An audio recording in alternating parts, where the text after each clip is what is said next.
sot jo shtepërisht Amerikës, po asnjë vend tjetër i botës, pra as Rusia, as Kina që të mund të godasi në 500 metra thellësi. Nuk ekziston. S'ekziston. Domethënë goditjet kanë qenë vetëm këto dalje tonë në mënyrë që të mos dalin dhe ti ta bllokosh. Këto lëshuesit e raketave hipersonike. Dhe tashmë, po shikoni pra. Shtepërisht Amerikës ka përdorur gjithë teknologjinë e saj dhe raketat shtrenjta. Thjesht për të rrëzuar këtë masivin shkëmbor dhe Irani i ka hapur këto me një buldozer. Pra për çdo kështu është përdorur buldozeri. Thjesht me buldozer janë hapur dhe këto janë tjera. Buldozer dhe këto janë tjera. Kurse harxhimet që janë bërë për ta mbyllur këtë, po me atë GBU masive dhe katastrofike. Dhe kanë sjell dëm ekonomike, ushtarake, kanë sjell probleme politike, kanë boshatisur magazinat e Amerikës që me një buldozer për 30 ditë e lexova. I ka hapur sërish 98% kapaciteteve. Pra aktualisht Irani është 98% kapaciteteve të tij. Ku mund dalin shtratet lëshuese më pas që na e bëri regjia këtë që na nxorri se do doja shumë tani të fokusohemi pak tek Rusia dhe Ukraina dritan sërish një sulm tjetër i paremruar. Duket se fjala e Lavrov që ne do të vazhdojmë në mënyrë sistematike të godasim Ukrainën në këto nivelet pa dëgjuara më përpara, duhet thënë kjo. Si 729 dron, me shlexova unë, 9 raketa Zirkon dhe disa raketa tjera balistike që mund të më shpjegosh ti më mirë sepse ishin një listë e gjatë. Paka shumë këto janë ajo pamje nga sulmi që është bërë mbrëm nga ana e Rusisë. Në rast se mbani mend vjet kemi diskutuar për çështjen e kapaciteteve të prodhimit të dronëve të Rusisë dhe të raketave ruse. Dhe kemi thënë që deri në mars të këtij viti, pra Rusia prodhonte diku të rreth kapaciteti i prodhimit të dronëve rus ishte 1000 në ditë. 1000 dronë në ditë. Po. Dhe po tentonte të arriste këtë kapacitet pra nga 30.000 dronë në muaj, ta çonte në 50.000 dronë në muaj. Pra në momentin që e çon në 50.000 dronë në muaj, kemi thënë, atëherë do të fillojë goditja sistematike. Sepse ka kapacitete, sepse ato 1000 dronë që i harxhonte, pra në rast se ti do harxhosh 700 dronë në ditë siç harxhojnë ta aktualisht. Atëherë me 1000 dronë në ditë mbeten 300 dronë në ditë. Në 300 dronë në ditë në 30 në fund të muajit do të mbeten 300 rezervë herë 30, pra të mbeten 9000 dronë. Për çdo muaj. Ndërkohë që në rast se ti do të shkoje në një përplasje nesër me Evropën, me NATO, këta 9000 dronë muaj nuk janë një sasi e madhe. Po në rast se ti prodhon 2000 dronë në ditë dhe 1000 i përdor dhe 1000 mbeten, pra ti ke çdo muaj 30.000 dronë të tjerë që i ke rezervë. Dhe në momentin që Rusia do rrisë këto kapacitete, atëherë do vi edhe rritja e goditjes. Absolutisht po. E njëjta gjë ka ndodhur edhe me raketat. Ka rritur kapacitetin e prodhimit të gjitha raketave të saj. Ka rritur kapacitetin e prodhimeve të tytave të artillerisë dhe të premtave të artillerisë dhe janë rritur gjitha kapacitetet. Në këtë muaj ka filluar goditja me të gjitha. Pra kemi tregëm që kemi një rritje të kapaciteteve, po këto rritje të kapaciteteve nuk janë vetëm për nevoja të përditshme, por edhe për nevoja magazinimi të mëvonshme. Prandaj në këtë moment ka ardhur kjo deklaratë e tyre që do të vazhdojmë në mënyrë sistematike, sepse e kanë kapacitetin industrial ta vazhdojnë në mënyrë sistematike. Pra ja kanë mbritur temin. Kjo i jep mundësinë sepse ti nuk mund të vazhdosh në mënyrë sistematike në momentin që ti nuk ke kapacitet industriale për të përballuar në mënyrë sistematike harxhimin. E qartë. Pra kjo tregon rritjen e një fuqie prodhimi industriale për këto nevoja. Dhe normalisht do të vazhdoj. Pastaj kjo rezultatet që jep, normalisht jep rezultate politike, jep rezultate psikologjike, jep rezultate ushtarake, jep të gjitha. Sepse në rast se ti ta zëm dje ti përdorje, duke qenë se përdorje 1000 dronë ditë dhe ti një herë në javë shëroj me 700 dronë, ndërsa tash çdo ditë do sulmosh me 700 ose me 500 dronë. Atëherë ti nuk i jep mundësi kundërshtarit që të rikuperojë. Nuk i lë kapacitete, sepse godet çdo lloj pike, çdo lloj vend. Nga këta ekspertë thonë drejtan 3 muaj mund të rezistojë Ukraina nëse vazhdon ky lloj intensiteti. Problemi i rezistimit është diçka tjetër. Do të kemi që parasysh që lufta në Ukrainë ka sjell një ndryshim të taktikave luftarake dhe gjithashtu unë kam thënë një herë dhe pas vazhdoj ta them dhe ta theksoj që dy ushtritë vetme të cilat kanë kapacitete të bëjnë luftë moderne. Dhe janë të afta që të bëjnë luftë moderne dhe bëjnë luftë moderne janë vetëm ushtria e Ukrainës edhe ushtria ruse. Asnjë ushtri tjetër e botës. Edhe Ukraina si drejta. Po normal se ata po luftojnë me Rusinë. Ata po luftojnë pra. Asnjë ushtri tjetër e botës nuk ka as njohurinë, as kapacitetet dhe as aftësinë për të bërë këtë lloj lufte. Janë zero. Në krahasim me këto të dyja janë zero. Ka dy ushtri sot në botë, këto janë dy ushtrit më të forta sot në botë janë këto. Pra mos mendni sepse zakonisht njerëzit marrin ushtria më e fortë në kapacitetet që ti ke, në kapacitet logjistike që ti ke. Jo.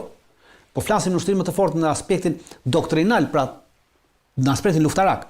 Dhe në aspektin luftarak, dy forcat më të vetme sot në kapacitete luftarake dhe doktrina luftarake janë rusët dhe ukrainasit. Dhe pavarësisht asaj se ata që thonë që 3 muaj, 4 muaj, pra ku japin bazë të shifrave dhe kapaciteteve që ti ke për të përballuar pra të magazinimit që ke. Por ama kjo luftë ka treguar që si Ukraina si Rusia, doktrinat e tyre luftarake ndrojnë çdo 2 javë, çdo muaj. Pra në momentin që Rusia ka nisur një goditje të tillë të madhe, atëherë Ukraina do të nisë një organizim të ri. Pra do të shpërndajë forcat më shumë. Kjo shpërndarje e forcave i shërben Shtetet Amerikës, po do të gjejë një mënyrë për t'i dhënë më shumë jetë, për t'i dhënë më shumë frymarrje forcave të saj. Dhe kjo ndryshon për ditë në Ukrainë me luftën në Rusi. Në të dyja palët, kështu që është mbetet e papërcaktuar, pra në rast se do të mbetet me këtë kapro, në rast se kapacitetet e saj luftarake do të jenë të njëjta, me këtë logjikë që ka, pa ndryshime doktrinale dhe strukturore, pa zhvendosje të trupave, pa shpërndarje të trupave, atëherë po mund të themi që mund të qëndrojë ajo. Por kemi parë në ato 4 vite që gjithnjë Ukraina ka evoluar edhe Rusia, pra në raport me njëra tjetrën, në rast se njëra ka bërë një doktrinë luftarake ndaj njërës, i ka zgjatur më shumë se një muaj, nuk i ka zgjatur, pasi tjetra menjëherë ka gjetur kundërpërgjigjen dhe i ka dhënë diçka tjetër. Dhe në këtë kështu ka vazhduar edhe teknologjia luftarake të dyja palët ka ecur. Për këtë arsye them që nuk mund të përcaktosh data sa mund të rezistoj. Pasi do të ketë patjetër një reagim nga ana e Ukrainës. Reagimi i cili ta sjell terreni, ta sjell lufta, pra i detyruar ta bësh lëvizje. Jo, shpjegimi është i qartë. Po bën përshtypje dritan është në gjithë këtë vijën e frontit këtu, domethënë ti shef aktivitet të fuqishëm luftarak. Në të gjithë vijën e frontit, kjo vija e frontit është bërë, ka qenë 1200 kilometra kjo vija. Kjo vija që shihni nga këtu. Po. Kjo vija ka qenë 1200 kilometra.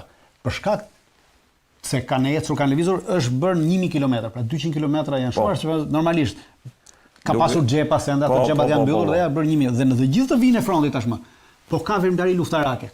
Ka rifilluar vëmendëria luftarake në këtë vijën e frontit. Më përpara deri para një muaji nuk kishte këtu në zonën e Zaporizhës, kishte këtu në zonën e Donbasit, kishte pak këtu sipër dhe pjesërisht këtej. Tashmë ka filluar totalisht.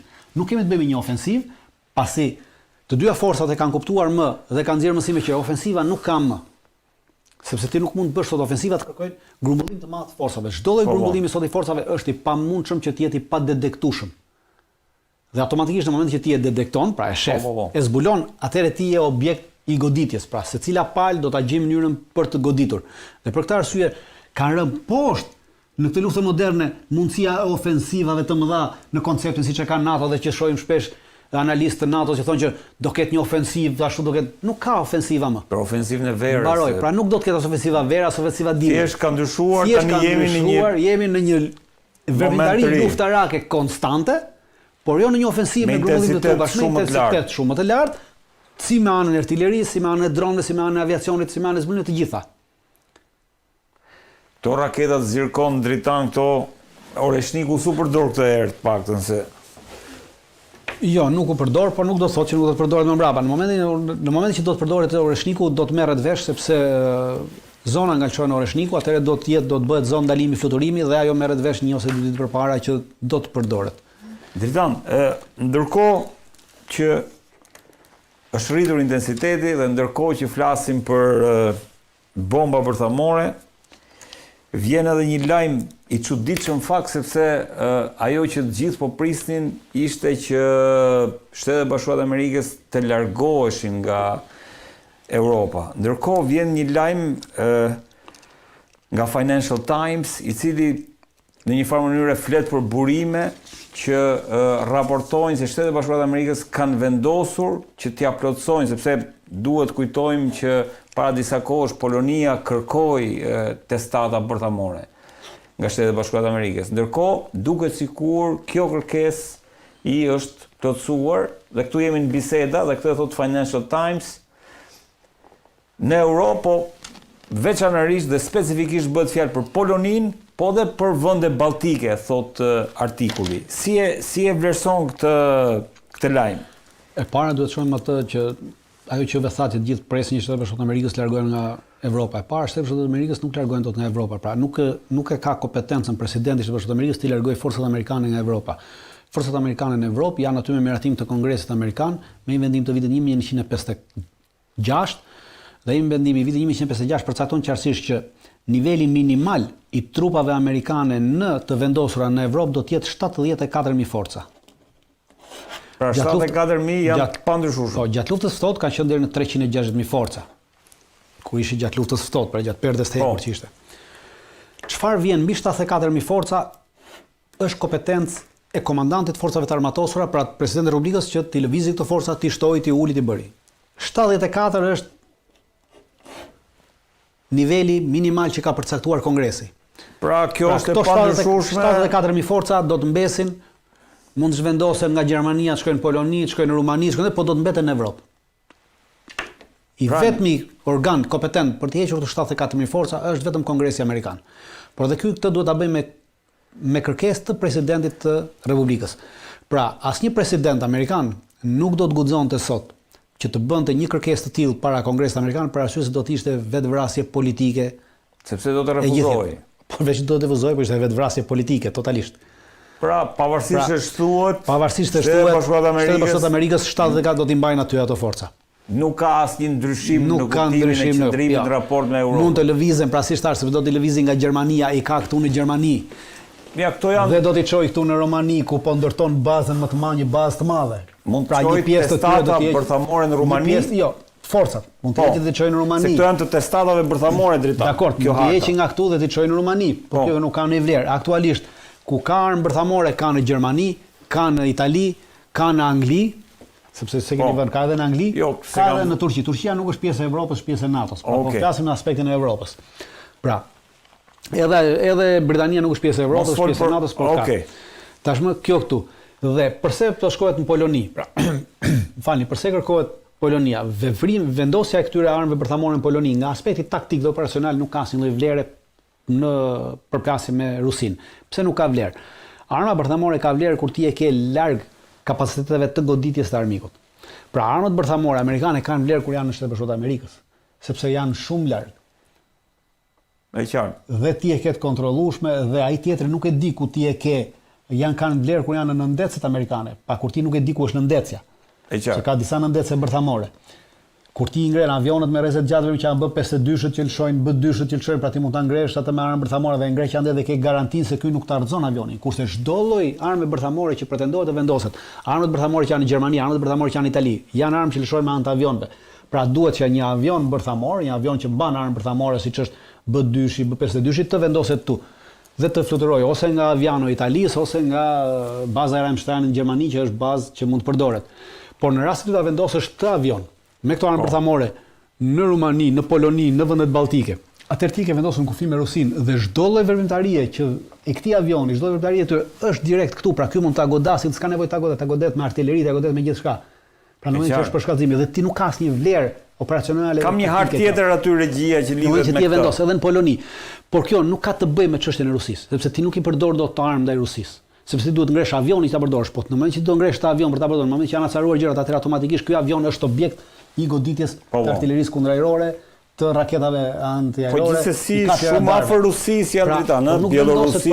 Prandaj nuk është objektiv pra nga ana taktike dhe operacionale nuk ka të bëjë, nuk hyn fare.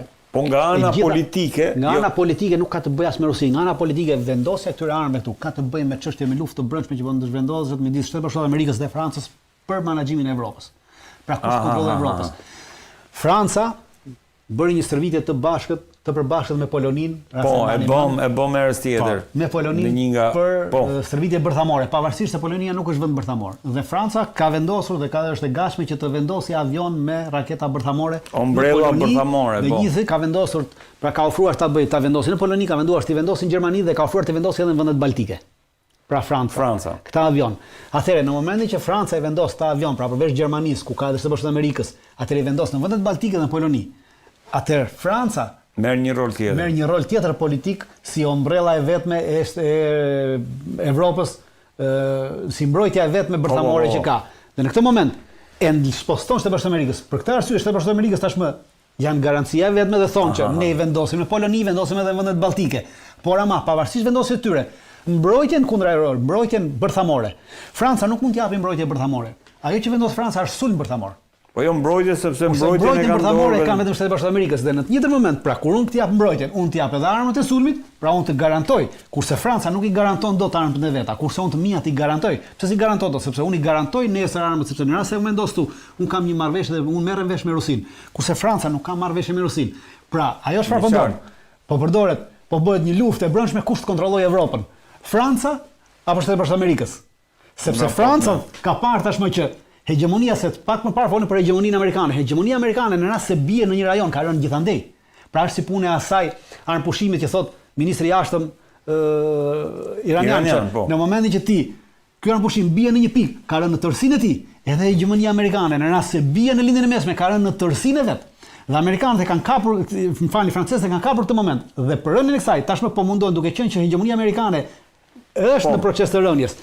Po ha probleme, atëherë këta po mundohen që ta zëvendësojnë në Evropë. Po jo në gjithë botën, po vetëm në Evropë. Dhe për këtë arsye Shtetet Bashkuara të Amerikës tashmë hyn fuqinë thonë i bie unë dhe s'ka nevojë Franca dhe lën Francën aty ku ishte. Pra lufta është politike me anë të këtyre armëve taktike, pra me anë të veprimeve taktike për nevoja strategjike politike. Dritan, po se unë ndërkohë dakord jam edhe me këtë narrativ, por kemi folur së fundmi për një stërvitje bërthamore për rreth 470.000 ushtarë që u mblodhen në vendet baltike që për cilën e kemi folur. Në afërsitë të vendeve balltike, që të jemi korrekt.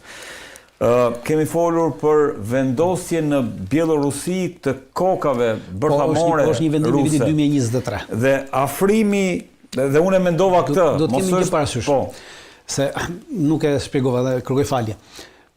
Vendosja e këtyre armëve bërthamore, pra. Këto armët bërthamore që shihni që janë në Gjermani, që janë në Itali, që janë në Turqi, ato që kërkon të vendosë, që janë në Britani, ato që kërkon të vendosë Franca nesër në Gjermani, në Poloni, në vendet balltike. Ka një gjë. Kjo që nga Shtetet e Bashkuara, vetëm bombat bërthamore të Shtetet e Bashkuara që nga harta dritan. Po janë edhe në Britani. Ka edhe në Britani? Po, ka edhe në Britani. Dhe të gjitha këto bomba, franceze apo amerikane, i përkasin këtyre vendeve. Pra pavarësisht se vendosen aty, këto përdoren vetëm nga presidenti i Shtetit Bashkuar të Amerikës. Nuk ka kompetencë presidenti i Polonisë, nuk ka Erdogani për shkak. Jo, nuk ka kompetencë fare jo vetëm ti përdor, as që ti nxjerrë nga tuneli ku ndodhen. Vetëm presidenti i Shtetit Bashkuar të Amerikës e ka këtë drejtë. Pra, çfarë do lloj përplasje që nesër mund të ndodhë midis Polonisë dhe Rusisë, çfarë do lloj përplasje mund të ndodhë nesër midis vendeve balltike dhe Rusisë, përplasje konvencionale në një moment caktuar e sulmoj. Përdorimi i këtyre bombave bërthamore varet nga Shtetet e Bashkuara të Amerikës. Varet vetëm nga presidenti i Shtetit Bashkuar të Amerikës. Pra nuk ka lidhje Polonia. Nuk ka lidhje asnjëri vend ku vendosen. Prandaj them që lufta është politike për kontrollin e Evropës dhe jo për Rusinë, sepse nuk përdoren dot fare. Pra, është ai që e vendos, do të përdoren apo jo, pavarësisht kërkesës para që mund të vi. Ato i përdor vetëm Amerika dhe është vetëm personel amerikan, menaxhohen nga personel amerikan, punojnë nga personel amerikan dhe butonin e shtyp presidenti i Amerikës. Pra vendet ku vendosen nuk kanë asnjë kompetencë mbi këto armë dhe përdorimin e tyre. Fare, janë zero. E shtëruar është thjesht si puna e asaj targës. Pra, është si puna e kësaj